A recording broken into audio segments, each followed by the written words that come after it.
Kipchirchir, William Samoei Ruto, President of the Republic of Kenya and Commander-in-Chief of Kenya's Defense Forces, do hereby ordain, declare, and direct that the municipality of Eldoret has been conferred with city status.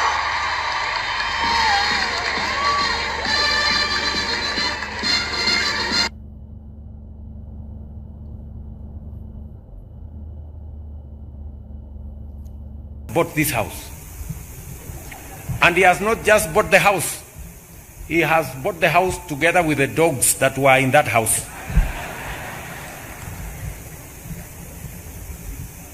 Just to signify how I had, the ability to be around. And the rest is history. So I am truly proud to be part of this ceremony.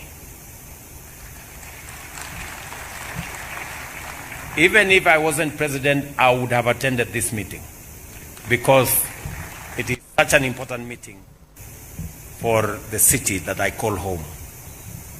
Ladies and gentlemen, I know I've digressed. It's an emotional moment for me